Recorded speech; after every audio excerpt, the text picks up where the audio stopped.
So, why visual learning?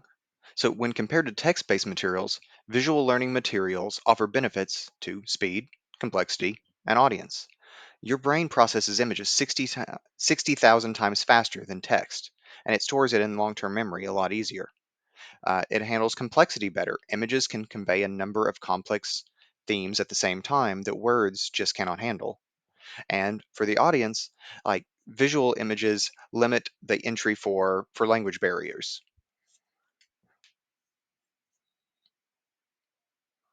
Okay, so visual learning is kind of centered around two core theories. The first is a cognitive load theory, and built upon that is the cognitive theory of multimedia learning. So let's start with what's the cognitive load theory?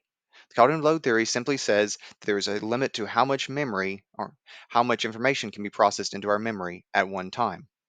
It has three core elements: sensory memory, which is whatever we take in through our senses, which then goes into working memory, which processes through those different things our senses are taking in at a given time, limits out what's essential, and then decides what is important to keep. And then long term memory, where we store those things that are deemed important for recall later. Building upon that is cognitive theory of multimedia learning. This was really popularized by Richard Mayer, and it just seeks to limit unnecessary processes to avoid cognitive overload, then therefore maximizing our learning efficiency. Like Mayer introduced it through the idea of 12 design principles, which we'll go over next. So, Mayer's 12 principles are coherence, signaling, redundancy, spatial contiguity, temporal contiguity, segmenting, pre-training modality, multimedia personalization, voice, and image. First one is the coherence principle. This one limits the unnecessary or distracting materials, and you want to focus on the essentials of the lesson. So here, this image is an example because it doesn't have anything outside of the essential. We'll follow that with signaling principle. This one's all about giving the learner direction on where they should be focusing on any given material or slide. You want, if there's labels or text, you need to indicate where that label goes. Like we see here, this image shows arrows and different little points and shows exactly what is being labeled for no confusion. Then we have the redundancy principle that just says narration and graphics are more effective than narration, graphics, and text. We'll see this kind of pop up in other principles, but if you're narrating like I am right now, there's no point narrating exact text on screen or having the exact text on screen that I'm saying. That just means that the learner is trying to read that while listening to me, and it's just a little bit of overload and it's unnecessary. Follow that up with spatial contiguity. This just means any text on screen should be near what it relates to. So here we have two examples of just some mathematical labels, and we see on the left, the labels down at the bottom, and on the right, the labels are at the corresponding angles. The one on the right is much more effective because you can see exactly where it goes and what it's labeling. Then we have temporal contiguity principle. And since there's not a real good example, we have material, the only thing on screen is material not related to the temporal contiguity principle, because it just means that audio needs to align with the visuals. Me talking about temporal contiguity with pictures of cats and dogs has nothing to do with each other, therefore it breaks that rule.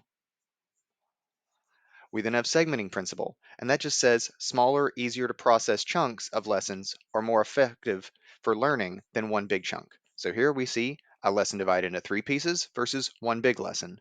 It's going to be a lot easier for learners to take in everything from three smaller lessons over time than one big lesson all at once.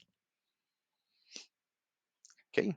Then we have pre-training. When dealing with complex topics, you want to build up to it by giving learners a little bit of information ahead of time for the key important points. So before we start talking about how all the parts of a cell function together, you'd want to go ahead and over time learn what each piece does individually and what it is, and understand it before you talk about the entirety of the complex system. Okay. Then we have the modality principle, which is just learning is more effective if delivered by by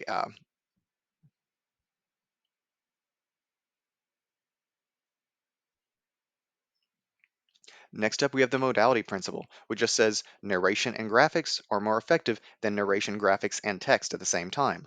We see here on the left, me describing this cat and giving you information about it will be easier to digest than me plus talking about the cat, plus the image of the cat, plus then all the text and facts.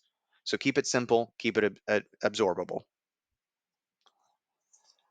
We then have just the core multimedia principle, and that is just words and pictures are better than words alone. So here we see on the left, we got a picture of a shark and some key highlights. On the right, it's just one big block of text. So the left one is a whole lot easier to digest.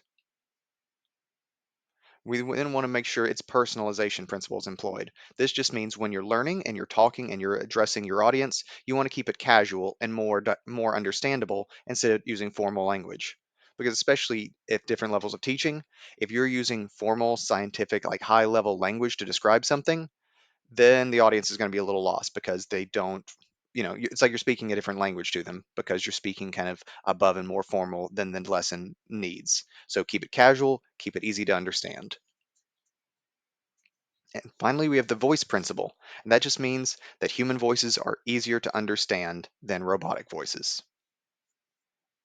And then last one, the image principle, and that just means images on screen are more effective than, say, down here in the corner, the narrator on screen. So if you're talking and giving a lesson, the focus should be on images, not on you. And then we're going to end it with here are our credits. So thank you for joining me for this lesson on the importance of visual learning